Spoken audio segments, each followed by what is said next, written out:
Good afternoon, and thank you everybody for being here after a long day. I know it's not easy. And I'd like to thank my colleagues in the backstage. They're the people who are working hard to make sure that all of this works. And after several days of work, it's continuing to work and functioning. Today, I have young women next to me, and I'm very excited to share the stage with them, because today they will tell us about their experience on a personal and professional level and their interest in technologies in generally and cybersecurity in particular. On my left, I have Alicia Gómez. She's in the first year of her secondary studies, and she's interested in cryptography and mathematics, and you'll learn a bit more about this later on. She's involved in many projects, STEM Talent Girls, and she was a winner of the Cyberwomen challenges. And she has been in the León Mathematics Olympics this year. We also have Claudia Álvarez. She has a master in research from the University of León, and she's a researcher in cybersecurity, and she also works as a student on a PhD working on robotics in León at the university. And I'll begin with you, Alicia. You're studying your secondary education and you'd like to perhaps be an engineer. So based on that, until you get to university and you do computer engineering, what are you going to do? How are you going to prepare for that? First of all, I need to prepare myself appropriately in my secondary education. And in terms of education, I think we don't give enough importance to computing and cybersecurity. And so I'm doing extra courses, and I try to make them classroom-based, but this is not always possible. Sometimes you can do courses and workshops, but I don't have always enough time for that because of my other studies at secondary school. I do online courses, and I take books out from the library, and I try to attend talks and so on, as well as the fact that you've already decided so young what you want to study, which always actually surprises me rather a lot, and I'm impressed by that. I just want to say that I did have no idea at your age what I wanted to do later on in life. So it's nice to see how you already have an idea of what you want to study, because that's an advantage for you. And you're already getting ready for that, and you have an idea of what's ahead of you. And that will tell you whether or not you're in the right place. And the fact that you know that so young is a real advantage. So when did you start having this interest for computing?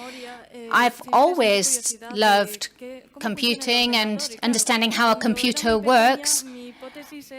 When I was young, I thought that it was a piece of magic, that there was somebody inside there putting the numbers up on the screen. Obviously, as time went by, I understood that this wasn't possible. There must be some mathematicians in there making sure that they can do the sums.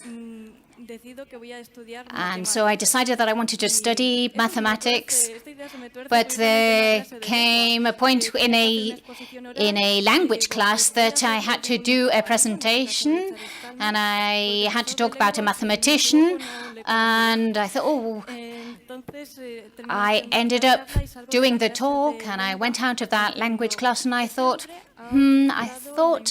this man, he used computing and he reached a lot of people. I could use maths in the world of computing, and I could also help a lot of people.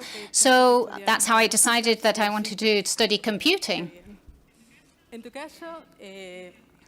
And you, Claudia, You're a computer scientist with a master in cybersecurity, and you work as a researcher in the University of León, and you're doing your PhD. Tell us a bit more about that project that you're working on in the University of León. I know that INCIBE involves with this, and I have the opportunity to learn from that, and I participate in that project from the side of INCIBE. As you were saying, we collaborate with INCIBE at the University of León, and I'm within Skylar. It is part of Castillo León, and from there we manage the local network from there. Red Skylar is on Castillo León level, and the idea of this project to detect threats within this network.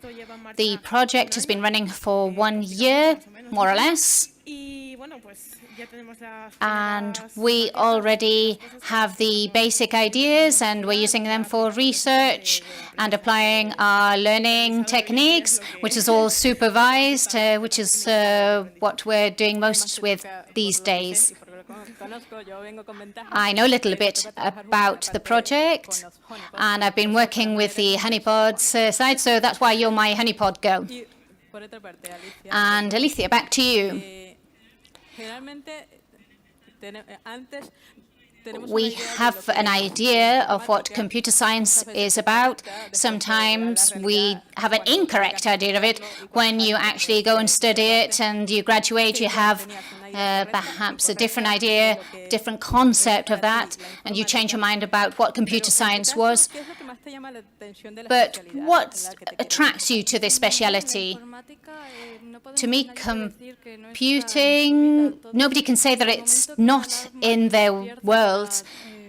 From the time you wake up to when you go to work, or when you're listening to music on your mobile, when you're communicating with the people you love, your family, this is all computing, and this is a very wide world.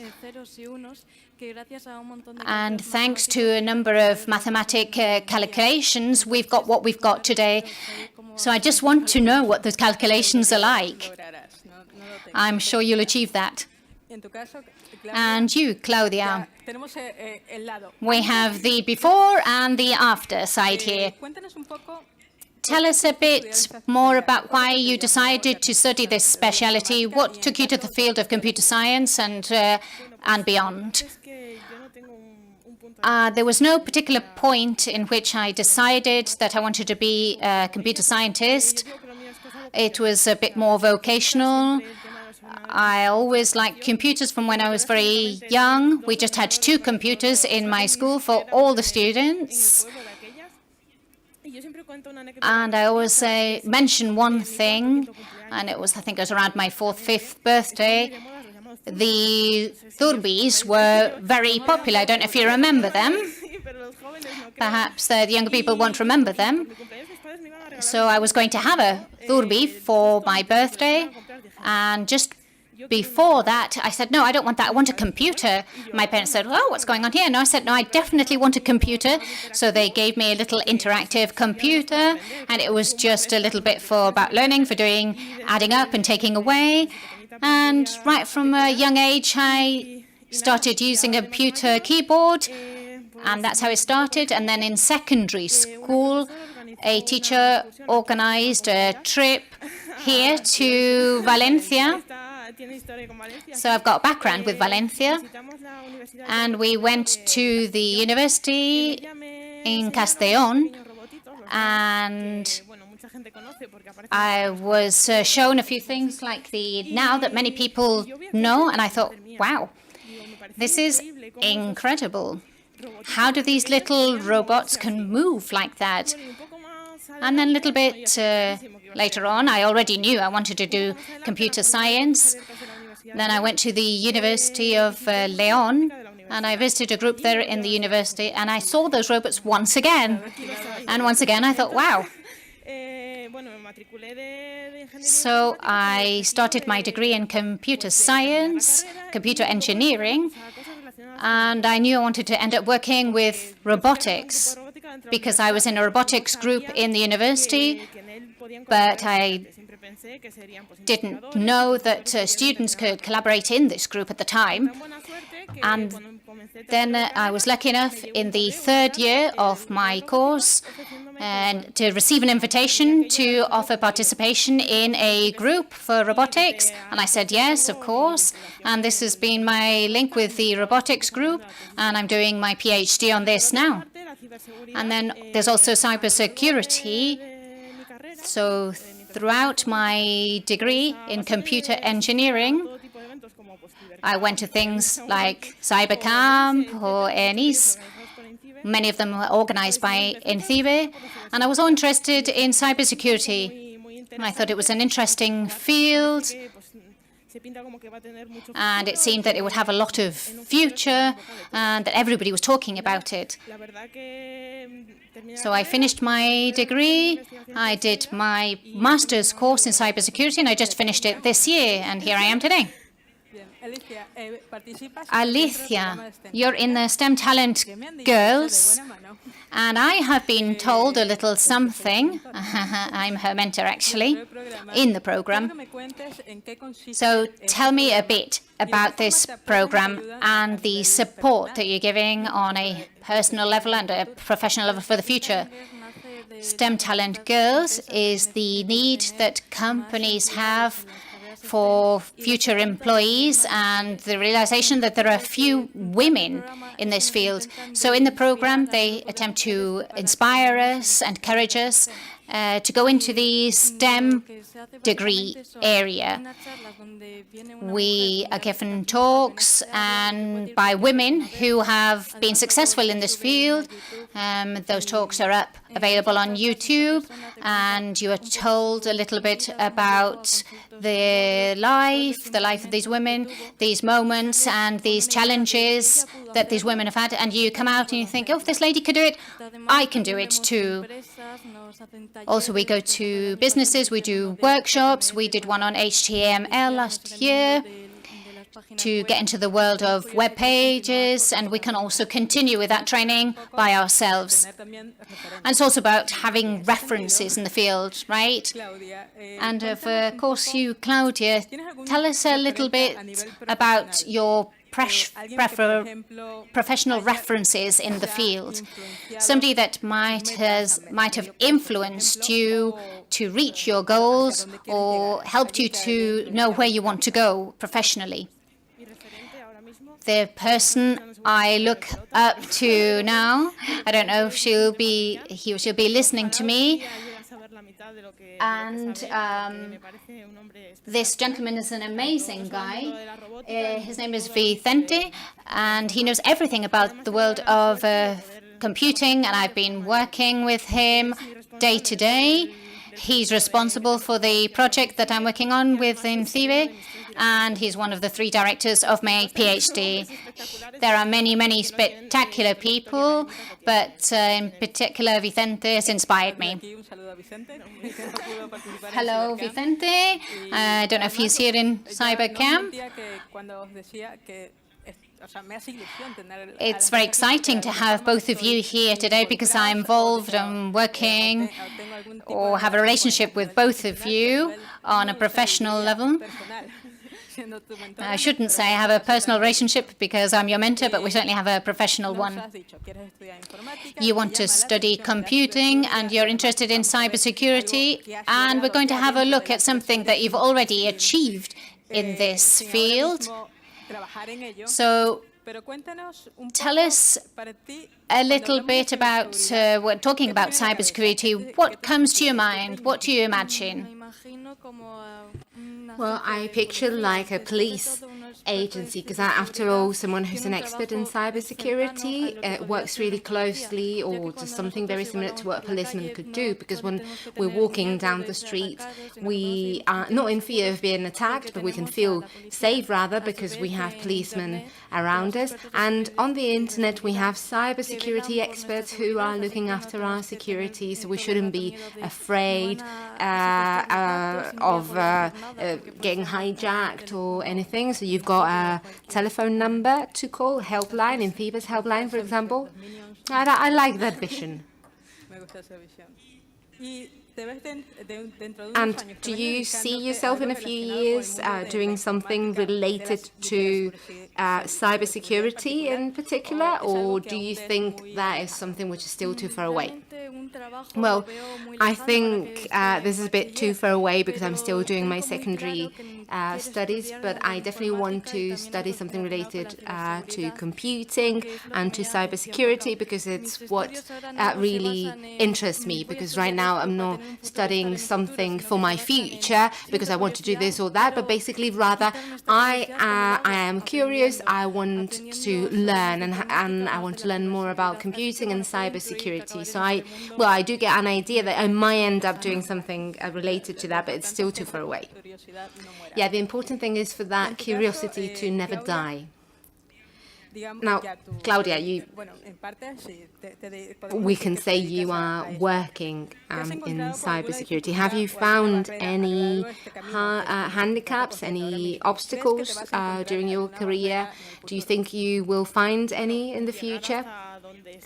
Well, getting to where I am now hasn't been an easy job because I have had to give up many things in my life. I have had to give up going out with my friends, for example, because I had to stay at home and study, because at the end of the day, you have to work hard if you want to achieve something.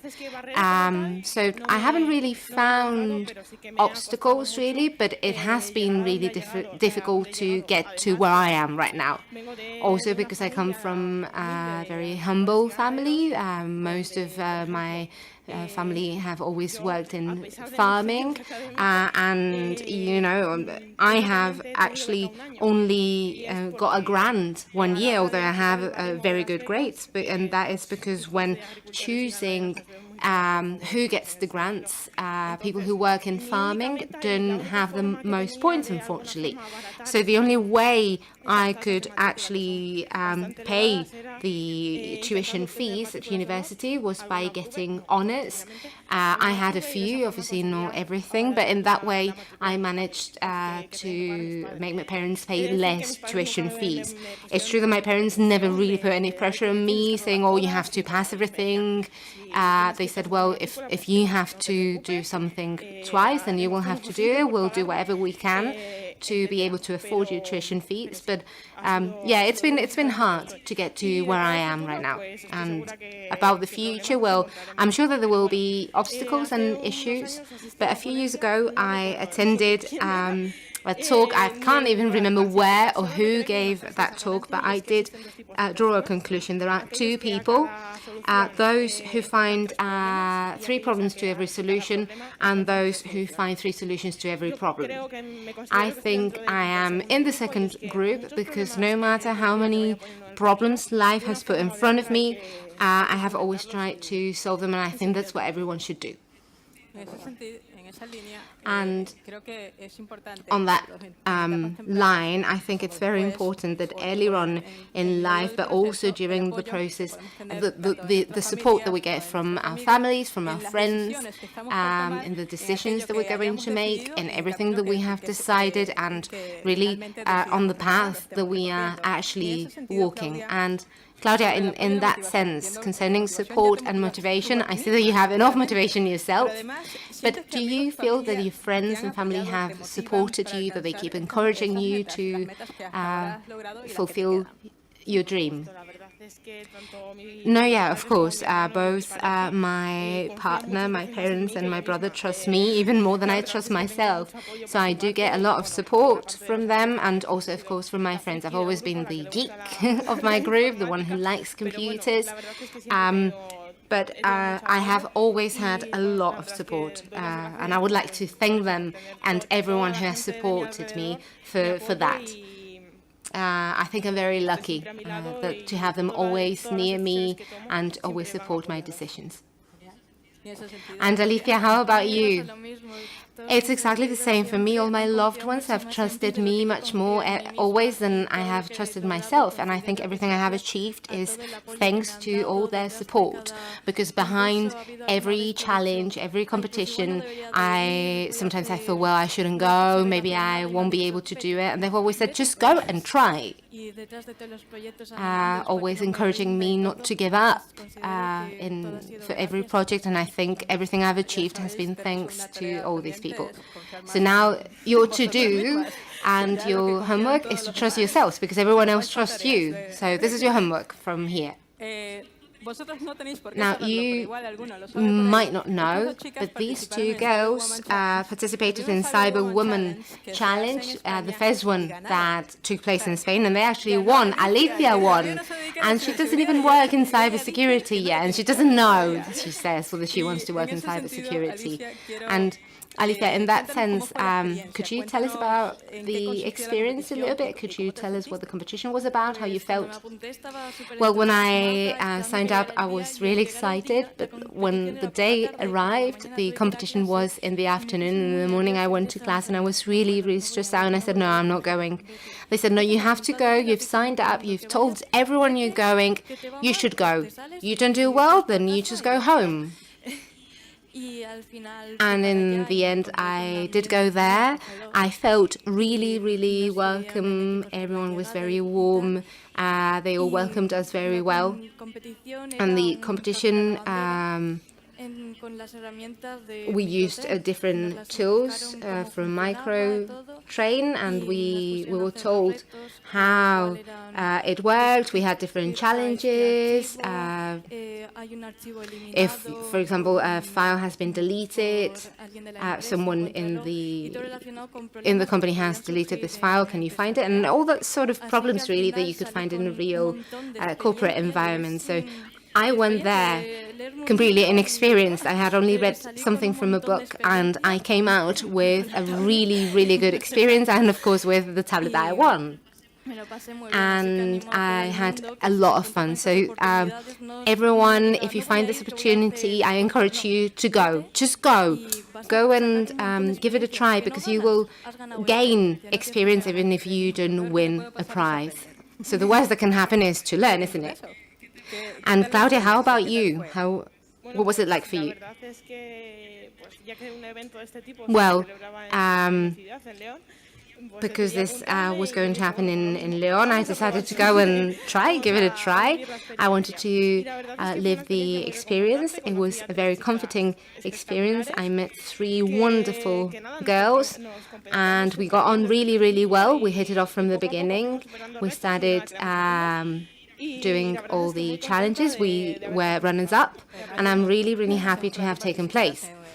And soon you will be taking part in CTF in CyberCamp. How do you feel about that? Well, I think all these people are really, really good, and they have been preparing for a whole year, and they are almost devoted to this.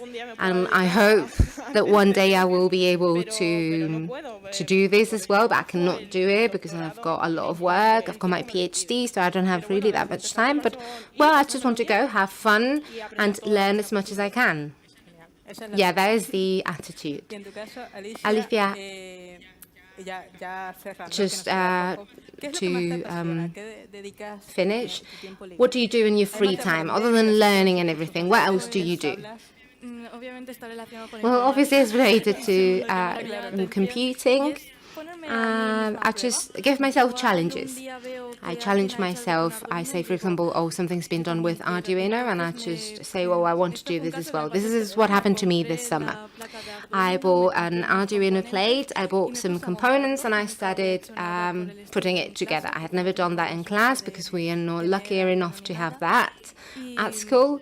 So I just started watching YouTube videos. I took books from the library, and I finally did it. Now it is there. It's not that I play with the robot now, but my challenge was to manage to do it. And just to finish, and this is for both of you, could you just send a message to all those girls and boys, young people who are curious, at least curious, about computing and cybersecurity. Alicia, what would you say? Well, if you're curious about it, the best thing you can do is to learn. You might then learn and say, well, actually, I don't like this, but then you can do something else. But if it really interests you, then it is better to do something that you're curious about than something that is almost compulsory, something that you have to do because you have to do it. Because if you learned because you're curious, then you will get a lot of concepts and learn a lot without even realizing you're learning. So I would encourage you to look for different courses and sign up for everything, talks, like for example CyberCamp, and otherwise just check online courses and talks, watch talks on the internet. We have a very, very broad world on the internet, and you can use that if you're not lucky enough to do that in your city. Claudia, there seems to be no obstacles here to knowledge, isn't it? Before making a decision earlier on, you do have a lot of resources to actually get to know the things you're curious about and decide or decide not to, because at the end of the day, if you don't like technology, well, no harm done. You might like something else, and you already have the knowledge. And how about you, Claudia? What would you like to say? Well, I would like to encourage everyone, because the path might be hard, but every effort has its price. And if you like this world, just go ahead. And I have a quote on Twitter: if you want to be good about something, first of all, you have to be able to be bad on it. So you have to be ready to fail, because no one is born knowing things. You have to go to every event, you have to go to every congress. Just never stop asking questions. There are no silly questions. Always ask any questions you might have. In these events, people are always wonderful. They will always answer your questions. And of course, I would like to tell you not to fear failure, because we seem to think in this society that failure is bad. But no, we have to normalize failure, because what matters is that you try. If you fail, well, no harm done. You have to try again. You can always learn something from failure, and you have to learn to get something good from failure. Yeah, in the end, you always learn something, whether you are successful or not. Now, we're talking about the future talent here in this roundtable, but I think it's the talent that we already have. Thank you very much, everyone. I don't know if you have any questions, and otherwise, we'll give the floor to the next speakers. No? Okay, well, thank you very, very much for being here.